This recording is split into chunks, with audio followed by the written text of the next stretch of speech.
webinar, international webinar on Kashmir, His Excellency and Ambassador Pakistan to Indonesia and the President of Kashmir and Embassy of Pakistan to Indonesia and the paper University of Madinah, the geopolitics center paper threat to global peace. The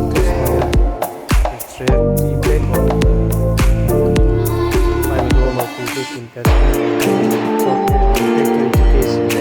And also I will talk about violent conflict education. Actually the evolution of the education is education is called violent conflict.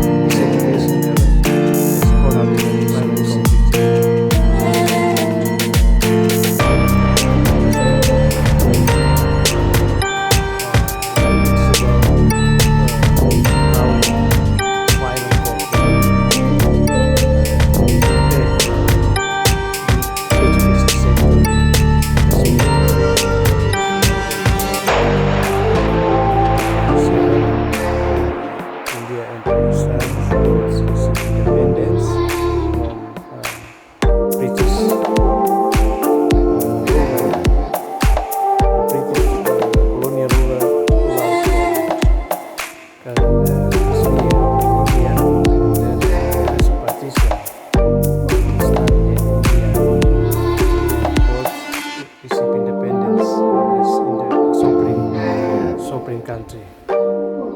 Okay, participants of the webinar trained by students, academics, ambassadors, and diplomats from related or from let's say from the stakeholders of the conflict. This is very interesting topics actually, and I think academics, researchers who are concerned with the geopolitics of Kashmir must join this webinar. Well, now please join this webinar, and hoping that we are going to have some enlightening information, inspiring perspectives on the violent conflicts, so we can learn from conflict in Kashmir. So it's a lesson learned anyway. Okay, so can I share my file?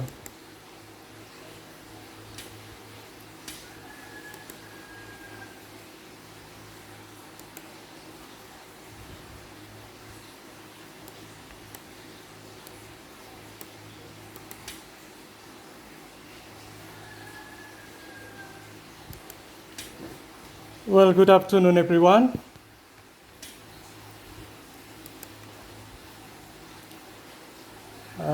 First of all, His Excellency Mr. Ambassador of Pakistan to Indonesia, thank you for a very fascinating speech, very inspiring anyway.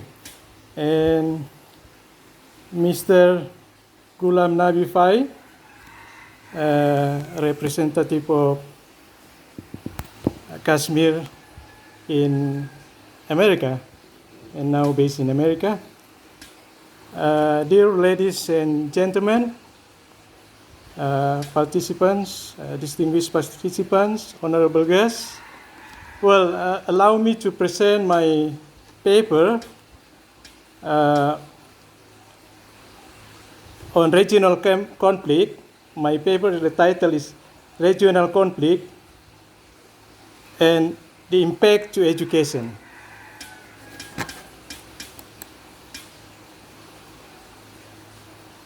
Okay, there's a problem. We know that in 1947,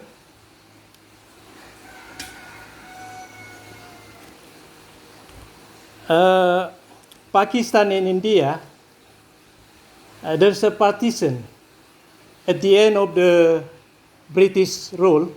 The colonial rule pulled out from India, and there's a territory called Kashmir, and it's divided into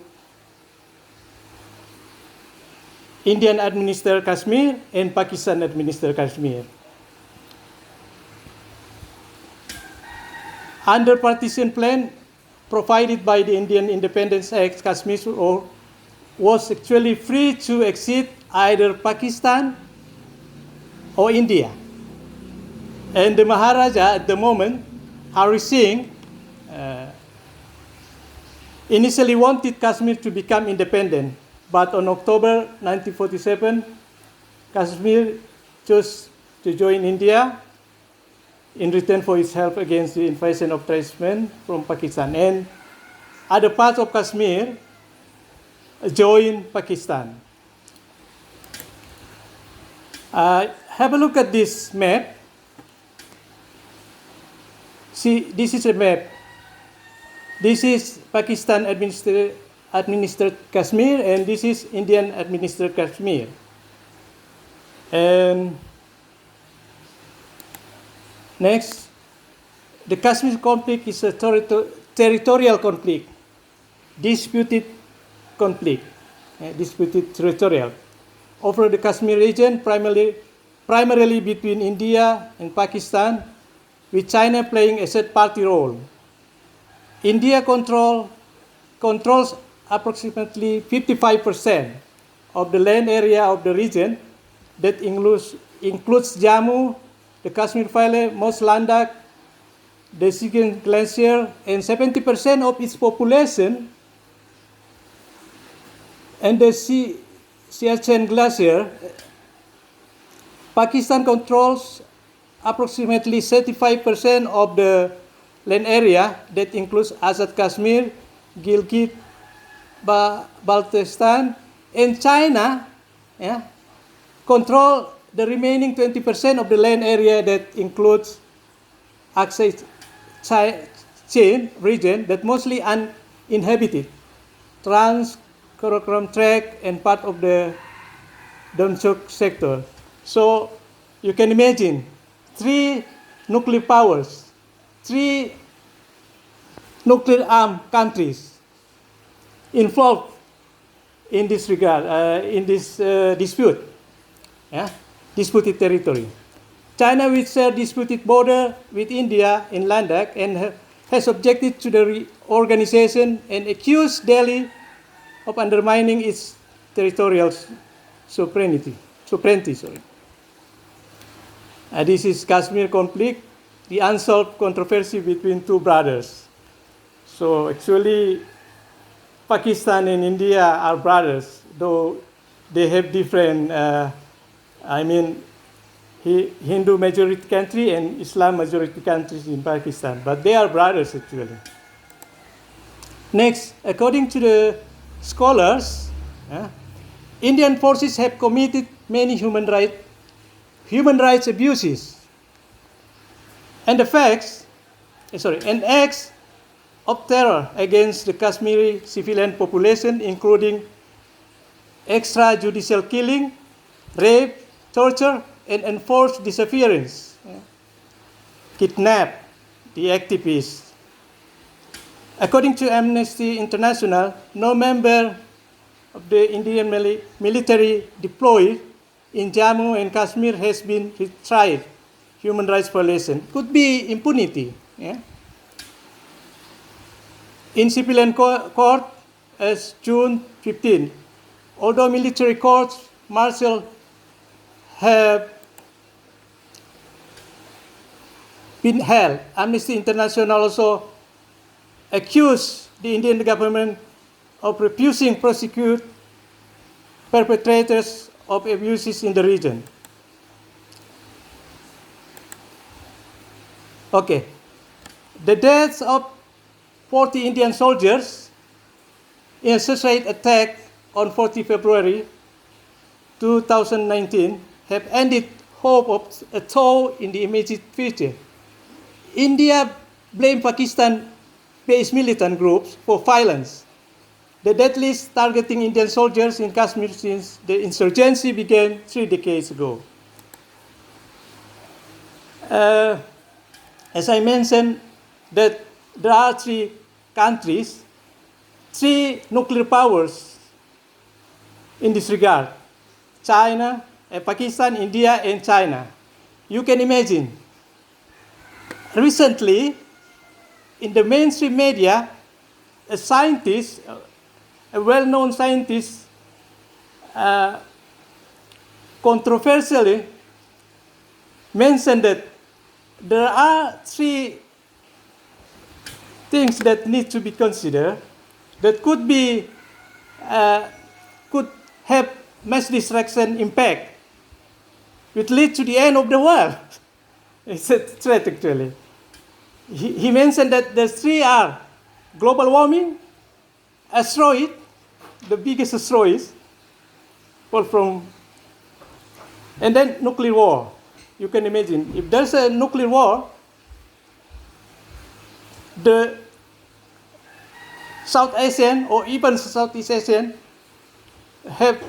will have impact on the nuclear war. Could be the end of the world, mass destruction. Well, this is facts and figures. India vs. Pakistan nuclear arsenal. Have a look at this. Well, Article 370. Nearly every day I follow the news from BBC, from foreign news. I always follow the news from YouTube, live streaming, and also from TV. Article 73 are frequently mentioned by the news anchor when they broadcast the news on Kashmir conflict. A clause in the Constitution which gave it significant autonomy. So Article 370, a clause in the Constitution which gave it significant autonomy, autonomy. This article, this law, is made in the Parliament, Indian Parliament, including its own constitution, a separate flag, and independence over all matters except foreign affairs, defense, and communication. On the 5th of August 2019, India abolished the 7-decade-long privileged status, autonomy in Kashmir, abolished. As the governing party, the ruling party, Bharatiya Janata Party, BJP, had promised in 2019 election manifesto, and the Hindu nationalist BJP has long opposed Article 370 that gives autonomy to Kashmir, and had repeatedly called for its abolishment. That's opposition. Yeah? Okay, now let's move on to the impacts of education aspect. This is important. As President Mandela once said, education is a power to change the world. So the world can be changed by education, to be better, to be depends. Article 370 was revoked or abrogated and followed by street protests, unrest, political unrest, social unrest, riots everywhere. The 10 violence, there's violent conflicts. And then pandemic COVID-19 hit Kashmir. So following the revocation of Article 70, there's a riot, there's a social unrest, and then the Indian central government introduced a policy of lockdown. So before pandemic, Kashmir has suffered from, Kashmir people have suffered from lockdown. Yeah? And then, so twice lockdown, before pandemic COVID, and then pandemic COVID-19. So people in Kashmir, what a pity, people in Kashmir have suffered from shutdown. And then parents do not send their children to school. They do not send their children to school because they are worried about the social unrest, political unrest, riots everywhere because of protesters going, they went amok. And their parents just worried that their children will be caught in the middle. Okay, you know, during riots, unrest, dozens of schools have been burned down in unclaimed attacks. So, how come? The students cannot go to school because their school have been burned down by, I don't know, what party. And the students have been the worst sufferers. Students suffer from the unrest in Kashmir. So Jamia is senior year student, this is his testimony. Every other year, our education and schooling gets disrupted, he mentioned. And then school closure have been frequent in Kashmir. And the UN top rights official calls it's a violation of student rights to an education.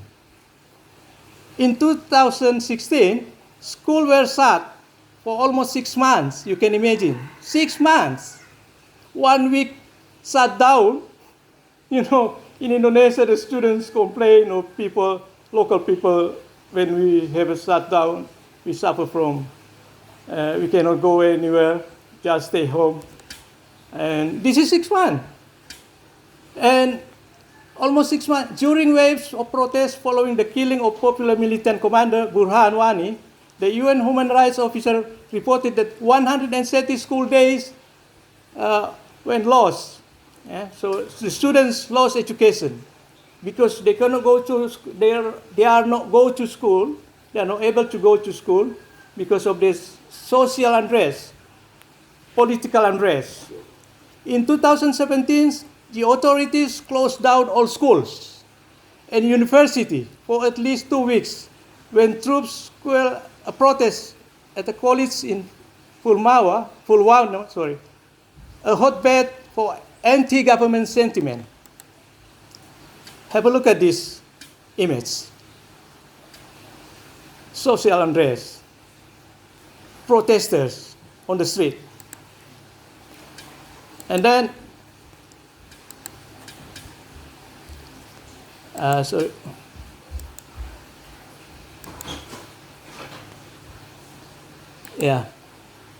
look at the children.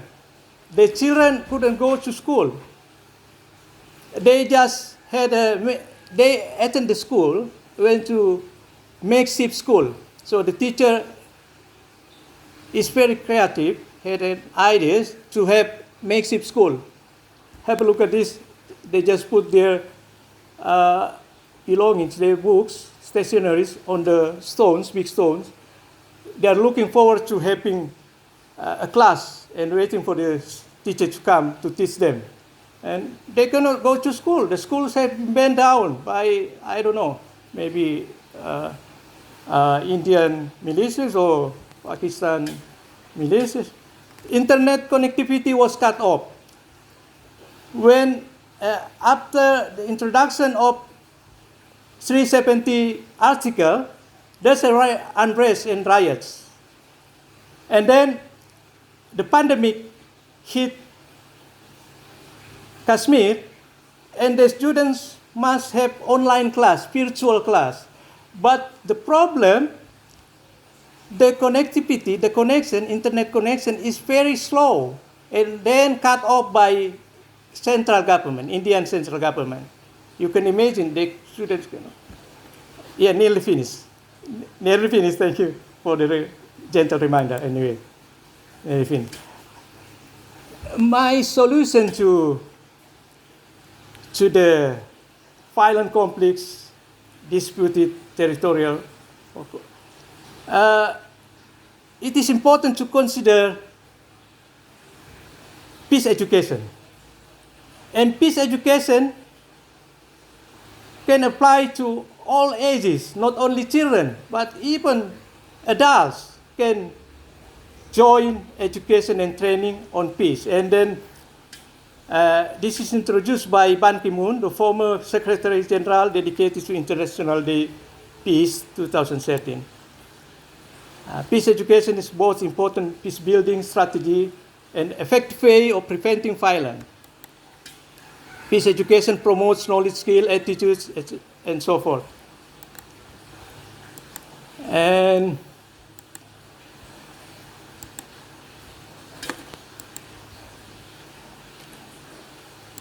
okay. But peace education, since peace education include human rights education, democracy education, and then so I think peace education has a challenge because I would say the hardliners do not embrace or do not believe in democracy. How can we teach them democracy or human rights since they are against democracy and human rights? That's the challenge of peace education in particular parts of Islam majority countries. I am Muslim.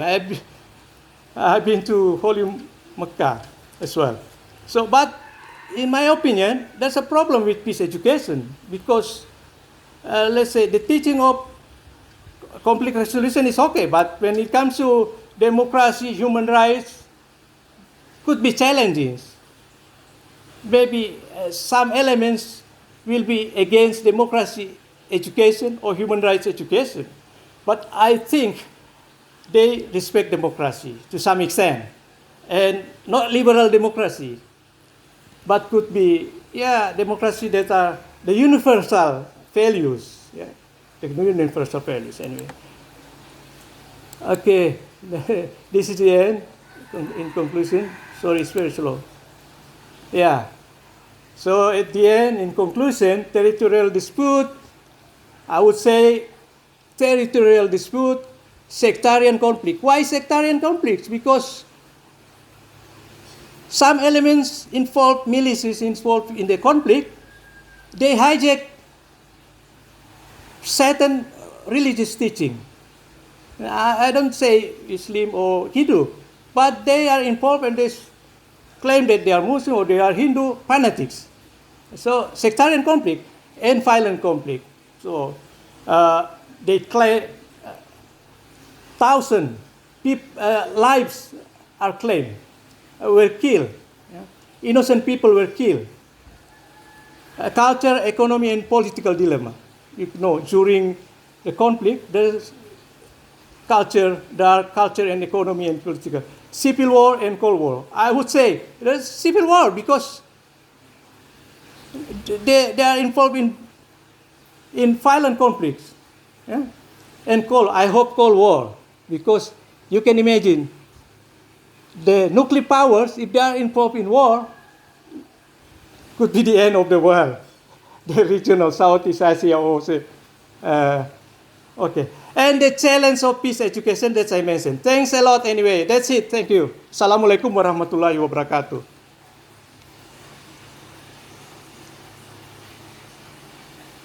My pleasure.